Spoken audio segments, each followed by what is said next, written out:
Susanna never raised her voice. She never attacked. She simply stated, "The royal family's account of this is very different." That single line sparked the most shocking 38 seconds of live television this year.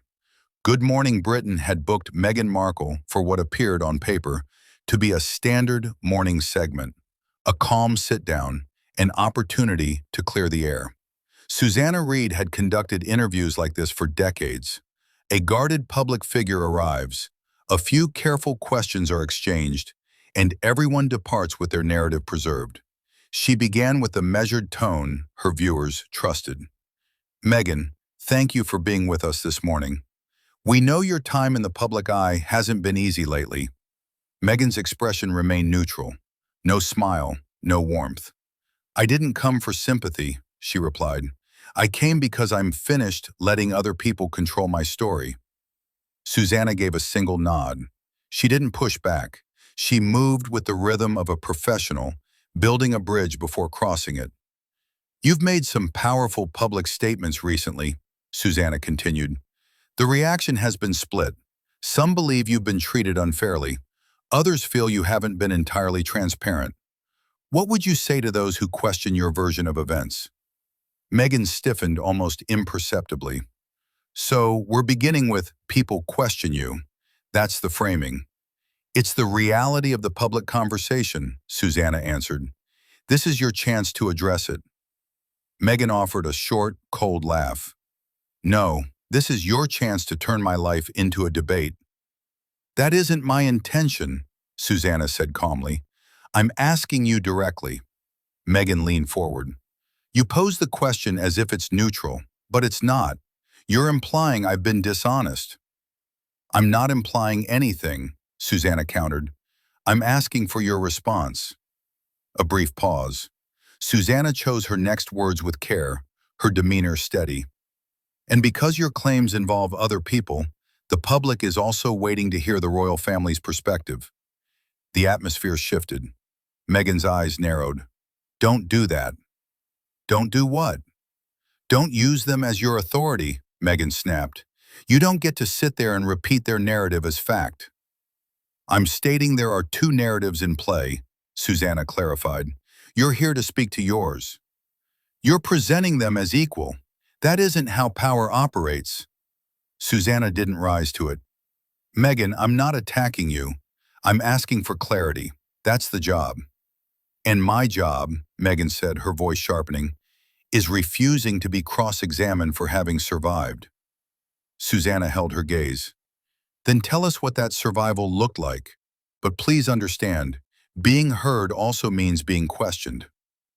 Meghan shifted back in her chair, jaw tight. The first fissure had opened, and everyone in the studio could sense what was coming. Susanna didn't hurry. She didn't pounce. She let the silence hang for a breath, the way skilled interviewers do when a guest is balanced on a razor's edge. "Let's stay with that," she said. "When you say you were silenced, who specifically was doing the silencing?" Meghan blinked slowly, as if the question itself were an insult. "You want me to point a finger? You want a name for social media to loop?" "I want accuracy," Susanna replied. "You've used strong language publicly. Strong language invites strong questions." "The questions aren't the issue," Meghan retorted. "It's the assumption behind them, that I'm exaggerating, that I'm being emotional, that I'm unreliable." Susanna didn't argue. She simply kept the door open. "Then correct the record," she said softly. "Tell us precisely what happened." Meghan leaned forward again, her hands clasped so tightly her knuckles paled. "You said the royal family has a different version.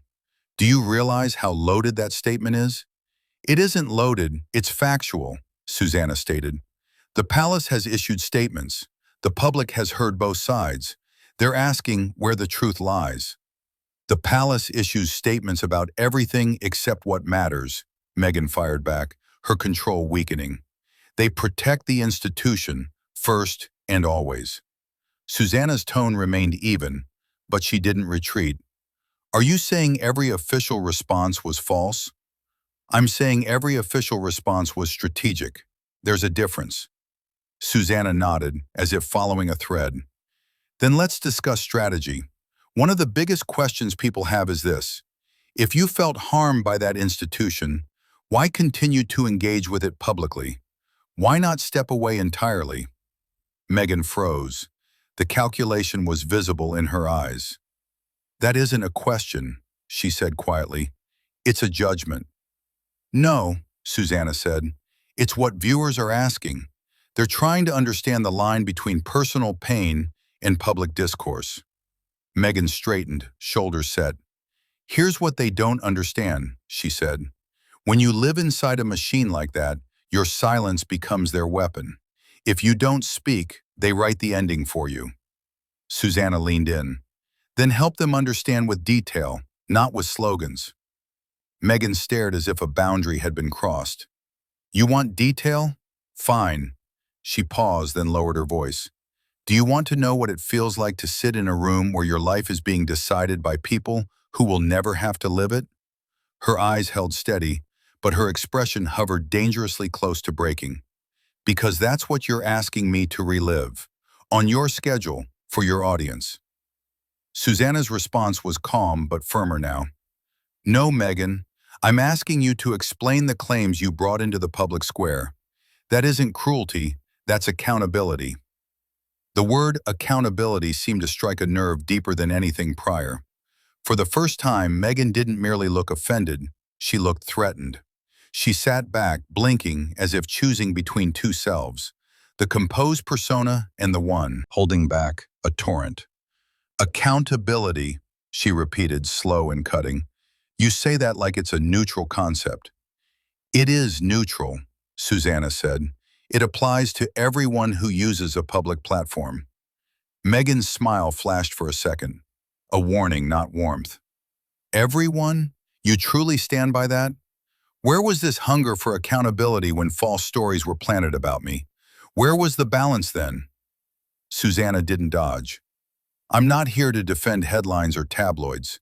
I'm here to ask you about your claims, because they are serious. They're not claims, they're my life, Meghan snapped, and you're turning them into a courtroom. I'm not putting you on trial, Susanna replied. I'm asking you to clarify. You keep saying clarify as if you're doing me a favor, Meghan shot back, her voice sharpening, but you're forcing me into a box. Either I give you a name and look vengeful, or I refuse and look evasive. Either I show emotion and look manipulative, or I stay calm and look cold. There is no way to win here. Susanna held her gaze. This isn't about winning. It's about telling our viewers what you mean when you say, I was silenced. Do you know what silencing looks like? Meghan asked, her voice dropping. It looks like smiling in public while you're bleeding in private. It looks like being told your pain is an inconvenience. It looks like the world deciding you're ungrateful because you didn't suffer quietly enough. Susanna let the words land, then pressed calmly. Who told you your pain was inconvenient? Meghan paused, then flatly. You want me to set fire to people you've protected for decades? I'm not protecting anyone, Susanna answered. I'm asking questions, that's all. Then answer mine, Meghan challenged. Why is it that every time I speak, the other side is treated as the default truth? Because they are an institution, Susanna stated, and institutions are expected to respond. Your role is to explain your side with evidence, not just emotion. Meghan's face flickered, surprise, then fury. So now emotion discredits me? No, Susanna said. Emotion explains you. Evidence protects you. Meghan laughed, a bitter, stunned sound. That's the language of the palace. Evidence protects the truth. That's the language of journalism, Susanna replied, and you know the difference. You keep saying journalism as if it's sacred, Meghan said, her voice rising again. But journalism is what nearly destroyed me. Susanna's tone stayed level, but her patience hardened. Meghan, you can't demand the world listen and then call every question an attack. Meghan stared. And you can't sit there pretending you haven't chosen a side. Susanna faced the camera briefly, then back. The audience hasn't chosen a side. They deserve answers. Meghan's lips parted as if to retort, then stopped. The feeling wasn't just anger now. It was the dawning realization that her own words were beginning to corner her. The moment hung, dangerously, still. Susanna had stopped chasing emotion and moved straight to the heart of the contradiction. And Meghan knew it. "You're making it sound like I'm avoiding something," Meghan said. "I'm stating that questions remain unanswered," Susanna replied. "Not by you, not by them. That's why we're here." Meghan's voice lowered to a sharpened point. "No, Susanna, we're here because you want a spectacle." Susanna didn't flinch. "If you believe this is a spectacle, you are free to leave. But you don't get to come on national television, accuse an institution of harm, and refuse to explain what you mean." That sentence was a switch. You could feel it, the kind that turns a tense interview into something irreversible. Meghan's eyes tightened. Her breathing changed. "So that's what you think I'm doing? Accusing, refusing, performing?" "You're reacting to questions you knew were coming," Susanna said. "This interview was scheduled weeks ago. You were briefed. Nothing here is a surprise." Meghan stared as if that alone were a betrayal. "I was briefed on the topics," she said, "but not on your tone." "My tone?" Meghan nodded once, bitter. "You hide behind calmness. You say everything softly so you can pretend you aren't being brutal." Susanna leaned in, her voice steady but unmistakably firm. "I am not being brutal, Meghan. I am being clear. If your claims are true, detail strengthens them. If they are not, detail exposes them. Either way, the public deserves it." There it was. Not a shout, not a jab, but a clean journalistic blade. Meghan's face shifted, a flash of rage, then disbelief, then something perilously close to humiliation. "You don't get to speak for the public. You don't get to decide what I owe anyone." Susanna held her gaze. "When you make public allegations, you do owe clarity. That is the agreement." "Agreement?" Meghan repeated, her voice rising. "You think my trauma is a contract?" "No," Susanna said. "I think your platform is." Meghan shook her head as if watching a revelation. "And there it is. Their version is a statement. Mine is trauma. You're telling people what to believe, right in front of me." "I'm not telling anyone what to believe. I'm asking you to explain. That's all." Meghan's words came faster now. "You're not asking, you're cornering. You're doing what these shows always do. You push someone until they break, and then you call it news." Susanna didn't move. "Meghan," she said quietly, "you're breaking because you won't answer the simplest question." "What simplest question?" Meghan snapped. Susanna glanced at her notes, then back up. "The one you keep avoiding." A beat. "Did someone inside the royal family directly tell you to stay silent about what you're claiming now?" Meghan froze. Not the polite pause of thought, but the hard freeze of a cornered animal. Her mouth opened, then closed. Her eyes flicked to the camera, then back. Then, sharp and loud enough to cut the air, "Stop! You are not going to do this to me." "I'm not doing anything to you," Susanna said. "I'm asking you." Meghan stood. The chair dragged back with a raw scrape across the studio floor. "Wow," she said, laughing without joy. "This is ridiculous." "Sit down, Meghan," Susanna said. "Let's finish this properly." "No," Meghan said, her voice rising, control evaporating. "You want me to accuse people by name on live television? You want me to burn everything down so you can sit there looking righteous? I want you to be specific, because vague accusations ruin lives, and clear ones defend the truth." Meghan turned, eyes blazing. "You think you're defending the truth? You're defending your career." That was the match. The room knew the fire was coming. Meghan stood for a second longer, chest rising, her gaze locked on Susanna, as if the world had narrowed to a single target. Then she reached for her microphone pack and pulled it free. "I am not your headline," she said, her voice shaking with fury, "and I am not staying here to be publicly dissected." Susanna didn't follow. She didn't plead. She didn't fan the flames. She simply watched the way journalists do when a story stops being an interview and becomes a moment. Meghan turned toward the exit.